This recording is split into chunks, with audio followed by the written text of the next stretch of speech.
America दोस्ती ज्यादा शिद्दत से निभाना चाहता है या दुश्मनी, ये तो अब तक स्पष्ट नहीं हो पाया है, क्योंकि जिस तरह की परिस्थितियां बनी, दुश्मनी खत्म करके एक डील के माध्यम से ईरान के साथ समझौता होने ही को था कि फिर वो हुआ जिसका शायद कहीं ना कहीं दबी ज़बान में जिक्र हो रहा था और मन ही मन इस बात का डर भी था। नमस्कार, मैं हूं आशीष त्रिपाठी आपके साथ। अमेरिकी राष्ट्रपति डोनाल्ड ट्रंप की ईरान पर हमले की ताज़ा धमकी के बाद वॉशिंगटन और तेहरान के बीच स्विट्जरलैंड के बर्लिन स्टॉक में चल रही बातचीत अब खटाई में पड़ती नजर आ रही है। ईरान के सरकारी मीडिया ने बताया कि ट्रंप की धमकी के बाद ईरान प्रतिनिधिमंडल बातचीत की जगह से वहां से चला ही गया। ट्रंप का रवैया अक्सर हमने देखा है किस तरह का रहता है, और हालांकि अमेरिका ने यह कहा है कि बातचीत अभी जारी रहेगी और ईरानी प्रतिनिधिमंडल बातचीत वाली जगह पर ही मौजूद है। कई बार ऐसा प्रतीत होता है कि अमेरिका को यह पता है कि ईरान का कौन सा बटन दबाना है जिससे वो भड़क जाएंगे, और इस बारे में वो पूरी दुनिया में प्रचार करेंगे कि जी हम तो बातचीत के लिए गए थे, लेकिन ईरान ही नहीं मान रहा है। ईरान की सरकारी समाचार न्यूज़ एजेंसी इरना का कहना यह है कि इस्लामिक रिपब्लिक ऑफ ईरान के प्रतिनिधिमंडल ने मध्यस्थता करने वाले पक्षों में से एक कतर के प्रतिनिधिमंडल के साथ बैठक करने के बाद उस इमारत को छोड़ दिया जहां बातचीत हो रही थी। एजेंसी ने आगे यह भी बताया कि जिस समय स्विट्जरलैंड में बातचीत शुरू हुई, उसी समय डोनाल्ड ट्रंप ने एक्स पर एक संदेश में ईरान के खिलाफ अपनी धमकियों और बयानों को दोहराया। ईरान की एक न्यूज़ एजेंसी तस्नीम ने यह बताया कि प्रतिनिधिमंडल अभी भी बातचीत की मेज पर नहीं लौटा है। वहीं अमेरिका के एक सीनियर राजनयिक का यह कहना है कि ईरान का प्रतिनिधिमंडल बातचीत वाली जगह पर मौजूद था। बातचीत में शामिल अमेरिकी राजनयिक का कहना यह है कि बातचीत चल रही है, प्रतिनिधिमंडल के रात भर काम जारी रखने की उम्मीद है। Israeli outlet times of Israel ने अमेरिकी राजनयिक के हवाले से बताया कि बातचीत इस बात पर केंद्रित रही कि होर्मुज को लेकर के ईरान की तरफ से आ रहे भ्रम पैदा करने वाले संदेशों को स्पष्ट किया जाए और ऐसे तरीके बनाए जाएं जिनसे कि पक्का हो जाए कि होर्मुज पूरी तरह से खुला रहेगा।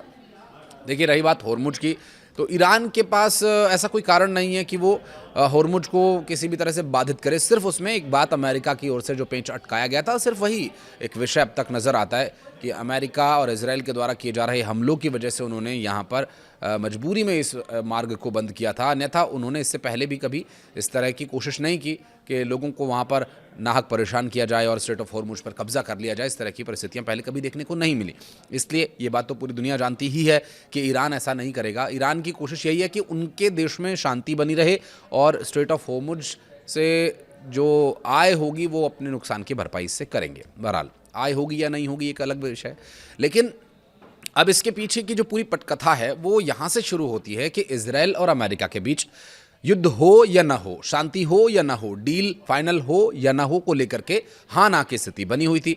अब जेडी वेंस का वो बयान तो आपको याद ही होगा जिसमें उन्होंने कहा था कि डोनाल्ड ट्रंप ही एकमात्र एक ऐसे व्यक्ति इस पूरी दुनिया में जो इजराइल को सपोर्ट करते हैं और इजराइल के प्रधानमंत्री से उनकी दोस्ती है, और तमाम बातें जो इजराइल के पक्ष में उन्होंने कही थी कि इजराइल ही हमारा भाई है, इजराइल ही हमारा यार है। तो ये सारी बातें उस पटकथा के पीछे की शुरुआत है, क्योंकि अमेरिका को पावर चाहिए, पैसा चाहिए और पूरी दुनिया में स्वीकार्यता चाहिए। उसके लिए वो किसी से भी लड़ सकते हैं और किसी के साथ भी दोस्ती कर सकते हैं, किसी के साथ भी दुश्मनी कर सकते हैं।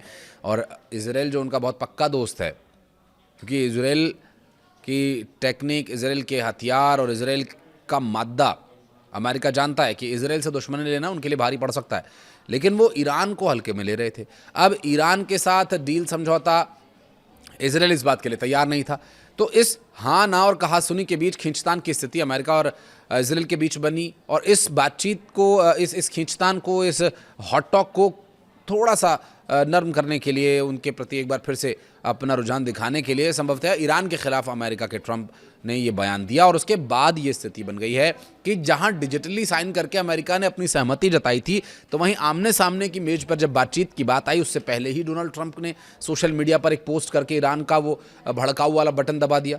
अब ईरान तो ईरान है, फिर ईरान ने इस पूरे विषय को बहुत ही गंभीरता से लिया और उन्होंने कहा कि अगर ऐसे बात करनी है तो हम बात नहीं करेंगे। अब तक जो जानकारी सामने आई, जबकि अमेरिकी राजनयिक का ये कहना है कि वो बातचीत के लिए आए, लेकिन सामने आ रही खबरों के अनुसार ईरान की सरकारी मीडिया ने दावा किया कि लेबनान में इजराइल की कार्रवाई के जवाब में ईरान ने होर्मुज को बंद किया है। अमेरिका का यह कहना है कि ये बहुत ही महत्वपूर्ण समुद्री जलमार्ग है, पूरी दुनिया जानती है इसमें नया क्या है। राजनयिक ने बताया कि बातचीत में लेबनान से जुड़े मुद्दों पर चर्चा बहुत जरूरी है, लेकिन लेबनान या हिजबुल्लाह कोई सीधे तौर पर शामिल नहीं है।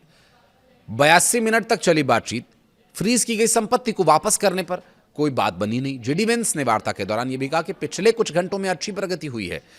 उन्होंने यह भी कहा कि अमेरिका और ईरान मिलकर के शांति और समृद्धि के लिए काम कर रहे हैं।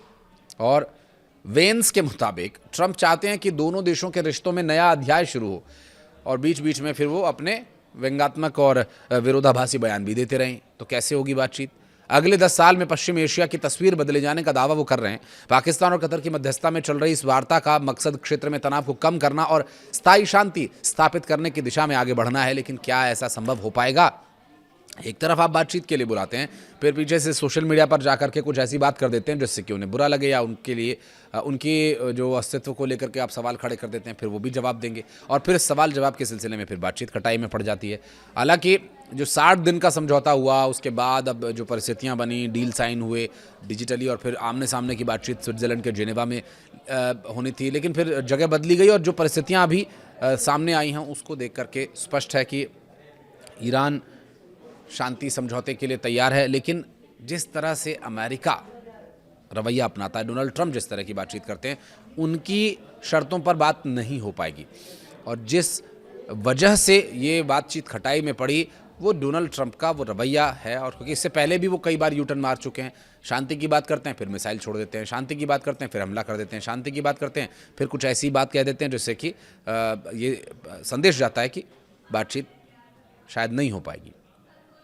और ये जो रवैया है, अगर ज़्यादा समय तक चला तो एक बार फिर युद्ध के हालात बन जाएं, ऐसा कहना अतिशयोक्ति नहीं होगा। लेकिन हम ये उम्मीद करते हैं कि अगर अमेरिका ये कह रहा है कि बातचीत का रास्ता खुला रहेगा, तो बातचीत हो और एक ऐसे निर्णय पर पहुंचे जहां से ये वाकई पूरी दुनिया में मैसेज जाए। शांति अमेरिका भी चाहता है, ईरान भी चाहता है, और इजराइल भी। इजराइल का तो अपना स्पष्ट है, उन्होंने कह दिया है कि लेबनान, पश्चिमी लेबनान में उनकी सैन्य गतिविधियां जारी रहेंगी। वे अपने सैनिकों को, अपने सैन्य ठिकानों को वहां से हटाने वाले नहीं हैं, और ऑपरेशन जो उनके द्वारा किए जाते रहे उस पर वो कायम रहेंगे। इस तरह की बातचीत से भी कहीं ना कहीं ये बातचीत और खटाई में पड़ती नज़र आ रही है। बहरहाल देखना होगा कि आगे क्या स्थिति इस पर बनती है, जिससे कि एक बार फिर से स्ट्रेट ऑफ होर्मुज खुले। कुछ समय के लिए खुलता है, फिर बंद हो जाता है, ये बार बार होता है। और इसकी वजह से भी पूरी दुनिया में जो एक आर्थिक संकट की आशंका बनी हुई है, वो आशंका बनी हुई है भी। और ऊर्जा की जो तमाम समस्याएं सामने आती हैं इसकी वजह से, वो तो यथावत हैं ही। बहरहाल आप कुछ कहना चाहें इस विषय पर तो ज़रूर कमेंट सेक्शन में आप बताइएगा। वीडियो को यहाँ तक देखने के लिए बहुत बहुत धन्यवाद।